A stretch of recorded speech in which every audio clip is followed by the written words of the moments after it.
bienvenue à toutes et à tous. Je suis Marius, j'espère que vous allez bien. Alors que le 5e film est sorti depuis la semaine dernière, j'ai eu envie de vous proposer une théorie intéressante sur l'univers de Insidious.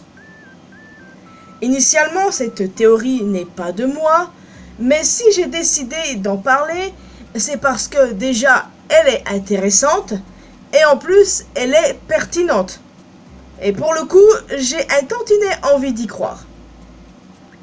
Bien évidemment, j'ai fait quelques recherches ici et là pour voir s'il y avait de quelconques lacunes. Mais en fait, non pour le coup, c'est assez cohérent. Donc, maintenant, nous n'allons pas perdre un instant et tout de suite rentrer dans le vif du sujet. Restez bien jusqu'à la fin de la vidéo les amis. Élise a toujours pu voir des entités lorsque d'autres personnes, elles, ne le peuvent pas. À moins que l'esprit ou le démon ne se montre intentionnellement. Nous savons aussi que Josh, Dalton ainsi que Lauren ont les mêmes pouvoirs de projection astrale, mais ont depuis oublié comment les utiliser. Mais pourquoi Renée est-elle si facilement capable de voir des fantômes alors que d'autres personnages non médiums de la franchise ne le peuvent pas? Elle ne semble clairement pas partager le cadeau de Josh, mais elle est pourtant la première à repérer les événements surnaturels qui se produisent dans la maison. Elle a vu l'esprit, le démon aux longs cheveux dans la chambre de Cali et ce dernier s'est ensuite retiré juste après avoir été vu.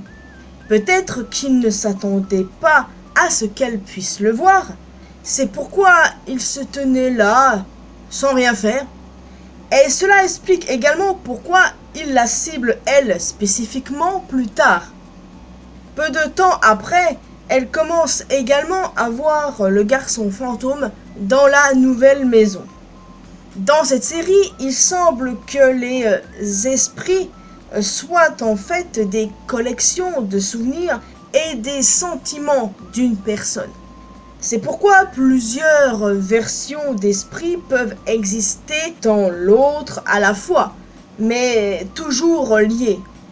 Par exemple, on voit Parker, la mariée noire, enfant, alors que Parker, plus âgé, possédait Josh.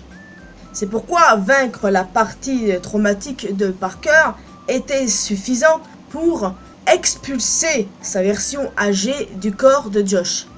Il serait donc logique que, en plus des médiums qui peuvent voir l'esprit lui-même, un empathe soit capable de les voir en fonction de la détection de leurs émotions et de la douleur laissée par leur vie. Renée est une personne très empathique dans les films, notamment dans le premier. Elle est montrée forte avec ses propres émotions et très compatissante avec celle de sa famille. Si elle était en fait empathe, cela expliquerait pourquoi elle est capable de voir ses esprits, mais ne voit apparemment jamais le démon au visage rouge. Elle décrit même à Josh qu'elle peut sentir que quelque chose n'allait pas dans la maison. Évidemment, il n'y a pas beaucoup de preuves pour prouver cette théorie, mais c'est plutôt intéressant d'élargir l'univers d'Insidious pour inclure un type différent de capacité psychique, tout en étant capable de l'adapter à ce qu'on a déjà vu dans le canon et d'expliquer pourquoi Renée est le seul personnage qui puisse voir les esprits si facilement. Oh, et autre élément bonus les amis, Renée est auteure-compositrice, donc elle est très sensible au monde qui l'entoure. Et franchement les amis, je trouve que c'est très plausible, ça expliquerait beaucoup de choses pour le coup. Je n'avais jamais réfléchi à cette approche, mais en y pensant attentivement, en fait ça semble même totalement logique. Et je suis très contente d'avoir pu vous parler de cette théorie parce que non seulement la théorie est bonne, mais en plus voilà, j'adore René, c'est un de mes personnages préférés de la franchise Insidious. Et pour le coup, c'est vraiment cool d'imaginer qu'elle puisse être en pâte.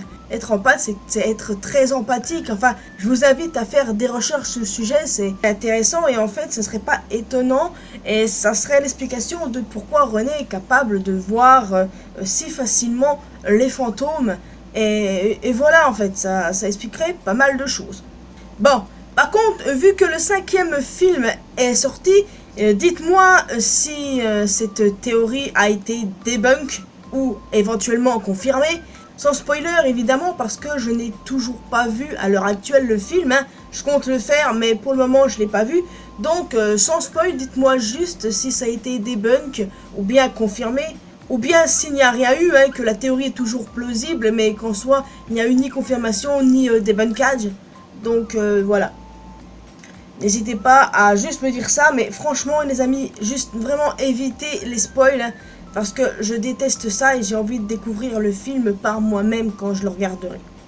Donc voilà, ceci étant dit, n'hésitez pas à me dire ce que vous pensez de cette théorie. Est-ce que d'après vous, est-il envisageable que René soit une empathe? Plus j'y pense, plus je me dis que c'est plausible. Mais encore une fois, il se peut que je me trompe. Parce qu'évidemment, je ne détiens pas la vérité absolue.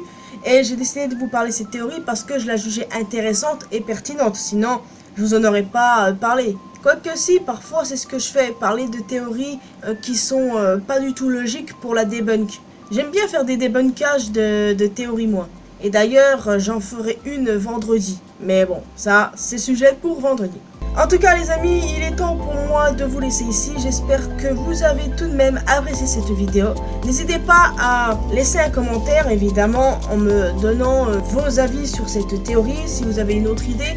Et aussi si en soi elle a été débunk ou confirmée ou rien du tout, sans spoil concernant le 5e film bien évidemment. Donc, en plus du commentaire, n'hésitez pas à laisser un petit pouce bleu, ça fait toujours plaisir, bien évidemment. Vous pouvez me retrouver sur mes réseaux sociaux, les liens sont comme d'habitude dans la description.